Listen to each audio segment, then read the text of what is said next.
சட்னி அரைச்சா மசாலா அரைக்க முடியல, மசாலா அரைச்சா மஞ்சள் அரைக்க முடியல, ஒவ்வொன்னுக்கும் தனி மிக்சரா வாங்க முடியும்? வேண்டாம், அல்ட்ரா சாய்ஸ் ப்ரோ இருக்கே, இந்தியாவின் அதிவேக 1000 வாட்ஸ் மிக்சர் கிரைண்டர், வினாடிகளில் கல்லையும் கரைக்கும். ஒரு சாய்ஸ் ப்ரோ போதும். இனி எதையும் அரைக்கலாம், அதை ஃபாஸ்டா அரைக்கலாம். இனி பிரத்யேக செய்திகள் உங்கள் விரல் நுனிகள். இந்தியாவின் சமூக ஊடக தளம் அரட்டையில் தினமலர் சேனலை பின்தொடருங்கள். தமிழக தொழில்துறை அமைச்சர் TRB ராஜாவின் சட்டசபை பேச்சை கண்டித்து அதிமுக முன்னாள் அமைச்சர் Udhayakumar Google AI data center ஆந்திராவுக்கு போனதன் பின்னணியையும் உடைத்தார். TRB ராஜா தொழில்துறை அமைச்சர் என்றைக்கு ஆனாரோ அன்றிலிருந்து இப்படிதான், அங்கிருந்து அது வந்தது, இங்கிருந்து இது வந்தது என்று சொல்வார். ஆனால் எங்கிருந்தும் எதுவும் இதுவரை வரவில்லை. இன்றைக்கு சமூக வலைதளத்திலே மட்டும் அவர் தன்னுடைய சாதனையை கனஜோராக கம்பு சுற்றி கொண்டு இருக்கிறார், வாயிலே வடை சுட்டு கொண்டு இருப்பார். சரி, எந்த நாட்டிலிருந்து எந்த நிறுவனம் எவ்வளவு முதலீடு செய்திருக்கிறது, எத்தனை பேருக்கு வேலை வாய்ப்பு கிடைத்திருக்கிறது என்று எதிர்க்கட்சியாக பிரதான எதிர்க்கட்சி தலைவர் புரட்சி தமிழர் வருங்கால முதலமைச்சர் எடப்பாடி அவர்கள் கேட்டால், வெள்ளை அறிக்கை கேட்டால் வெள்ளை தாளை எடுத்து காமிக்கிற அதி புத்திசாலி தான் அன்பு சகோதரர் TRB ராஜா அவர்கள். ஆகவே வெள்ளை அறிக்கையை வெளியிடச் சொன்னார்களே, அவர்கள் மீது தனி நபர் தாக்குதலை தொடர்ந்து வைப்பதுதான் அமைச்சருடைய சமீபத்திய பிரதான கடமையாக அவர் வைத்திருக்கிறார்.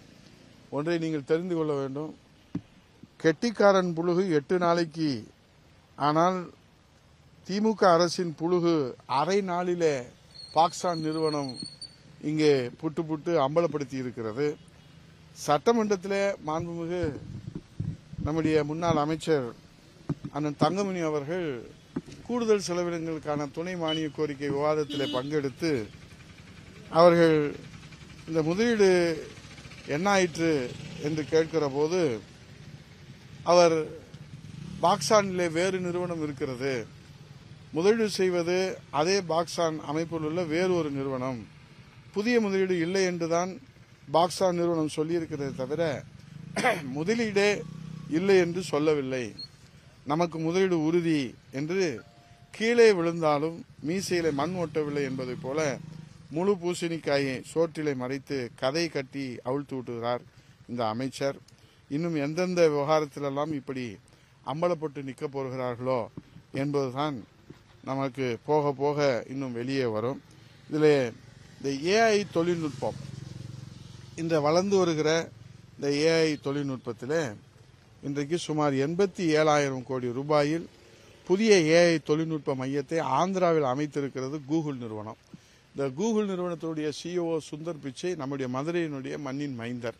இன்றைக்கு உலகளாவிய புகழிலே தகவல் தொழில்நுட்பத்தில் ஒரு புரட்சியை ஏற்படுத்தி வருகிறார். அவரை அணுகி முறைப்படி நாம் அழைப்பு கொடுத்திருந்தால் இந்த 87,000 கோடி ரூபாய், இவ்வளவு பெரிய வாய்ப்பு நமக்கு கிடைக்காமல் இந்த அரசு கோட்டை விட்டிருக்கிறது. அமெரிக்காவுக்கு வெளியே முதலாக AI தொழில்நுட்ப மையத்தை விசாகப்பட்டினத்தில் அமைத்திட 500 ஏக்கர் நிலம், உள்கட்டமைப்பு சாலை, மின் வசதிகளை இலவசமாகவே ஆந்திர அரசு வழங்கியிருக்கிறது. இதன் மூலமாக நேரடியாக 6,000 பேருக்கும் மறைமுகம் 30,000 பேருக்கும் வேலை வாய்ப்பு கிடைக்கும்.